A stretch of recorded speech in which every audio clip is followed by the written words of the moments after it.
కానీ జలసాని గారు, భారతదేశంలో డాక్టర్ బిఆర్ అంబేద్కర్ రాసిన రాజ్యాంగం నడుస్తా ఉంటే ఏపీలో మాత్రం ఒకవైపు రెడ్ బుక్ రాజ్యాంగము, ఇంకోవైపు రాజారెడ్డి రాజ్యాంగం నడుస్తుంది అనేది చర్చ. నిజమే అంటారా? ఒకటి నేను అవసరం నన్ను ట్రోలింగ్ చేశాను. బాబాసాహెబ్ అంబేద్కర్ గారి రాజ్యాంగం బాబాసాహెబ్ అంబేద్కర్ గారు రాజ్యాంగ కమిటీ బాబు రాజేంద్ర గారు అధ్యక్షులైతే, బాబాసాహెబ్ అంబేద్కర్ గారు రాజ్యాంగ ఏదైతే డ్రాఫ్ట్ కమిటీ ఉందో రాజ్యాంగాన్ని దానికి చైర్మన్ గా పనిచేశారు. అనేక మంది ఆ కమిటీలో 100 మంది పైన ఉన్నారు. అందరూ కాంట్రిబ్యూషన్, బట్ అన్నిటికీ క్రోడీకరించి శ్రమించి దాని ఒక రూపు తీసుకొచ్చిన రూపకర్త మాత్రం డెఫినెట్ గా బాబాసాహెబ్ అంబేద్కర్ గారు. దానివల్ల రాజ్యాంగం, భారత రాజ్యాంగాన్ని number of contribute, but main party mostly దాన్ని కంపేర్ చేసినంత కూడా బాబాసాహెబ్ అందరూ గౌరవిస్తున్నారు. అందుకని ఆ పద్యాన్ని ఆయన రాశారని మాట్లాడుతున్నారు. ఓకే, ఏదేమైనా ఆంధ్రప్రదేశ్ విషయం వరకు వస్తేనండి, ఆంధ్రప్రదేశ్ విషయం వరకు వస్తే వాళ్ళ సినిమా ఇప్పుడు చంద్రబాబు నాయుడు గారు అధికారం వస్తే, చంద్రబాబు నాయుడు గారు మోస్ట్ ఏం చేస్తారు, మంత్రి గారిని అడిగిన ఆయన బయట పంపించాలని నిరసన చేసేస్తారు. పక్కన మన మనుషులను చూడరు, అత్యంత అవమానకరంగా ప్రవర్తిస్తారు. అంటే మ్యాక్సిమం చేయగలిగింది హింసాత్మకలు మా వాళ్ళని వేసేమని. ఇది ఎప్పుడు నాకు తెలిసి దాస్ గారు, కుతూబులమ్మ గారు ఉండగా ఆయన కాంగ్రెస్ పార్టీని బహిష్కరించిన దగ్గర నుంచి ఈ రోజు వరకు అలాంటి కార్యక్రమాలను చేయడం లేరనే అందరి భావన అండి, ఎక్కువ మంది. అందువల్ల ఇది కానీ వాళ్ళు రోజులు మారాయి. ఇప్పుడు లోకేష్ గారు వచ్చారు, ఒకటి చెప్పండి, లోకేష్ గారు వాళ్ళ మదర్ని అసెంబ్లీలో అంటే కూడా మేము అనలేదు, అదేం లేదు, ఇది ఏరానో అని తెలియదండి. ఎంత ఫోటోలు పెట్టి ఎంత హేళన చేసి ఊరుకోవాలా? ఏం తల్లు లేరా? అలా చూద్దామండి. జగన్మోహన్ రెడ్డి గారు,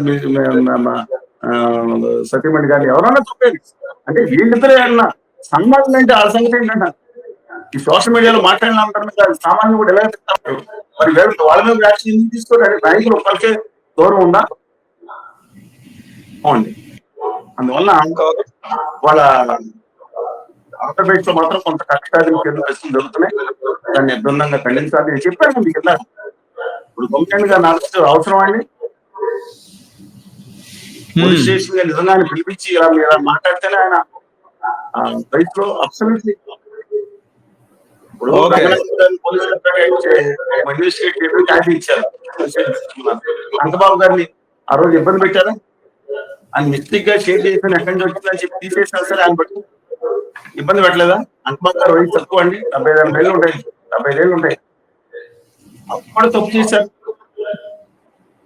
ఇప్పుడు కూడా నేను ఒకటే విజ్ఞప్తి చేస్తున్నాను లోకేష్ గారికి, కళ్యాణ్ బాబు గారికి. ఎందుకంటే వీళ్ళిద్దరే కదండి డ్రైవింగ్ కోసం.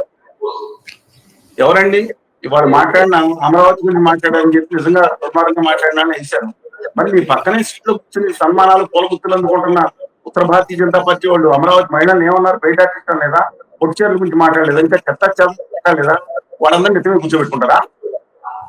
మీకు నచ్చినా లేదా పర్వాలేదా? ప్లీజ్. కానీ వైసీపీ కార్యకర్తలు కళ్యాణ్ బాబు గారు ఇవాళ ఆ రోజు ఏం మాట్లాడారు? అమరావతి ఎవరి రాజధాని ప్రతి ఏ ప్రదేశం కదా ప్రదేశంలో మాట్లాడొచ్చారు కదా, అక్కడ ఎమోషన్స్ చచ్చిపోయి ఇవాళ తప్పు సవరించుకుంటున్నారు. కానీ ఆయన నిజం కాకపోదు కదా. ఇవాళ కాన్సన్ట్రేషన్ దేని మీద పెడుతున్నారు? దయచేసి అప్పుడు ఆయన అమ్మగారిని అందే ఆ కాకినాడ ఎక్స్ఎమ్మెల్యే గారు అన్నారు, సెటిల్మెంట్ అయిపోయిందా, చీజ్ తెచ్చిస్తున్నారు, చీజ్ అయిపోయిందా? తుర్రుమని ఎగిరిపోయింది. ఏమైపోయింది? ప్రత్యేక హోదా కోసం ప్రాణం ఉన్నారు, ఆమందిస్తున్నారు, ప్రత్యామ్నాయం లేదన్నారు. నిజంగా బాధితులు దెబ్బతింటాయి. మీరేమో సినిమాలు చూసుకుని స్టంట్ స్కూల్స్ పెట్టుకోమంటున్నారు. దాని మీద దయచేసి దీని మీద కంటే విభజన హామీల మీద యువతరానికి మీరు 10 లక్షల రూపాయలు చెప్తున్నారు. ప్రతి కాన్స్టిట్యూన్సీ ఏరియాలో మొత్తం కలిపి 2500 మందికి 10 లక్షల రూపాయలు ఇస్తానన్నారు. సరే, రాష్ట్ర వ్యాప్తంగా చాలా మంది వస్తారు, అధికారులు మిగతానే వస్తాయి. దయచేసి ఆలోచించమని చెప్పి మేము హంబుల్ రిక్వెస్ట్. ఓకే, కానీ ఇప్పుడు ఎందుకంటే అధికారులు ఉన్నారు కాబట్టి జగన్మోహన్ రెడ్డి గారు అనుకోండి ఎన్ని విజ్ఞప్తి చేసినా చాలా పెంచమని పెట్టారు. ఒక్కసారి యాక్సెప్ట్ చేయాలి. But humble request both the chief minister, honourable deputy minister and Lokesh గారికి దయచేసి ఇలాంటి కక్షాదింపులు జరికంటే ఆంధ్రప్రదేశ్ కావాల్సిన వాటిని దృష్టి పెట్టమని చెప్పి జగన్మోహన్ రెడ్డి గారు కూడా ఇలాంటి దాని మీద దీన్ని ఎమోషనల్ చేయటం కంటే మీరు కూడా అందరితో కలిపి రండి, మనందరం పోరాడదాం, మనం హక్కులు సాధించుకుందాం. దీంట్లో బూతులతోనూ ఇంకో దానితో ఉండదు, తాగుండకూడదు, కుల గడ్డి మత పిచ్చి ప్రాంతీయ ఉద్దేశం కూడా ఉండదు. అందరూ కలిసి పోరాడదాం, రాష్ట్ర ప్రభుత్వాన్ని కూడా కలిసి రమ్మని అడుగుదాం. Go ahead march towards left party with us. వాళ్ళు numerically they may not be strong, ideologically very strong ఉన్నాం. మీ చెల్లి గారు ఆర్టికల్స్ పై చూడకుండా ఆవిడ కూడా వచ్చేస్తారు వీళ్ళు పోతులేకుండా మన ఉద్యమాన్ని దయచేసి గమనించమని చెప్పి కోరుతాం. ఐఎమ్ ఎవరి వన్ ఇన్ ఆంధ్రప్రదేశ్.